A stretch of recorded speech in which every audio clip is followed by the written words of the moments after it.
आप सभी का एक बार फिर स्वागत है SPN 9 के इस खास कार्यक्रम में और मैं हूं आपके साथ फरहान। कोरोना संकट के चलते आपने देखा होगा किस तरह सभी राज्यों की कमर टूट गई, कांधों पर भार बढ़ गया। राज्य उम्मीद कर रहे थे कि केंद्र के द्वारा किसी प्रकार की राहत आएगी, लेकिन वह राहत उन्हें दिखाई नहीं दी।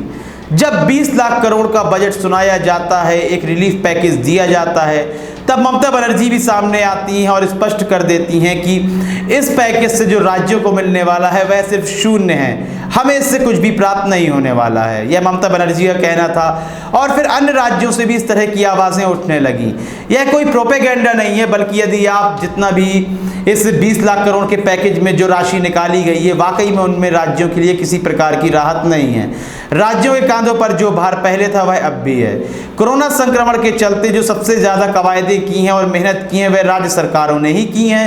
यदि केंद्र सरकारों की मेहनत की बात की जाए तो वह हमें सोचना पड़ेगा कि आखिर उन्होंने कौन सा कार्य किया है। शायद सोचने के बाद भी किसी तरह का परिणाम सामने ना आए। इस वक्त हम बात कर रहे हैं केंद्रीय परिवहन मंत्री नितिन गडकरी की। नितिन गडकरी ने अहम बयान दिया है। इस बयान में उन्होंने कहा है कि राज्यों को 20 लाख करोड़ का राजस्व जुटाना होगा। सभी राज्यों को मिलकर 20 लाख करोड़ का राजस्व जुटाना होगा। 10 लाख करोड़ सार्वजनिक निवेश से आएंगे केंद्र सरकार के पास, तो यानी कि ये कुल हो गया 30 लाख करोड़। और 20 लाख करोड़ सरकार ने निकाले थे, 50 लाख करोड़ में जाकर अर्थव्यवस्था सही की जाएगी, लोगों को रिलीफ पैकेज दिया जाएगा, उनके लिए रिलीफ की बात की जाएगी। तो यहाँ एक अच्छी योजना है, हम इसकी तारीफ करना चाहते हैं, लेकिन इसकी तारीफ हम तब करते जब राज्यों के कांधों पर भार नहीं होता। आप इसके जो 20 लाख करोड़ आवंटित किए थे तो राज्यों को तो उसमें भी गुजारिश थी कि उनको उससे कुछ मिल पाए, तभी तो ममता बनर्जी एकदम बिखर जाती हैं, कहती हैं कि हमें तो इसमें शून्य मिल रहा है। अब आप राज्यों से कह रहे हैं कि आप 20 लाख करोड़ रुपए जुटाएं इस संकट से उबरने के लिए, तो मुझे नहीं लगता है कि सभी राज्यों के पास इतनी राशि होगी।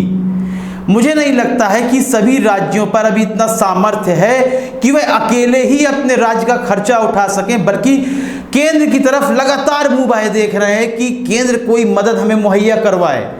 और यदि आप उत्तर प्रदेश की बात करते हैं तो योगी आदित्यनाथ तो बिना कोरोना टेस्टिंग के ही प्रवासियों को उनके घरों तक भेज दे रहे हैं। कारण यह नहीं है कि वे एक श्रृंखला बनाना चाहते हैं कि कोरोना फैल जाएगा, हम इल्ज़ाम नहीं लगाएंगे इस पर जिस तरह से भारत में चलता चला आ रहा है, बल्कि कारण यह है कि कोरोना टेस्टिंग में जो पैसा खर्च होना है, जिन लोगों को नौकरी पर लगाया जाना है, उसके लिए पैसा आप खर्च करना ही, मैं यूं नहीं कहूँगा पैसा है ही नहीं, इतना पैसा तो है कि आप कोरोना की टेस्टिंग करवा लेते। और मौजूदा समय में चाहे लॉकडाउन हो, लोग अपने कामों पे नहीं जा रहे हैं, खाने पीने की वस्तुएं महंगे में प्राप्त कर पा रहे हैं या फिर नहीं भी प्राप्त कर पा रहे हैं, मजदूर अपने घरों तक पैदल जा रहे हैं, 1000 किलोमीटर तक साइकिल चलाकर एक पुत्री अपने पिता को ले जाती है, तो ये सब कोरोना के चलते ही तो है।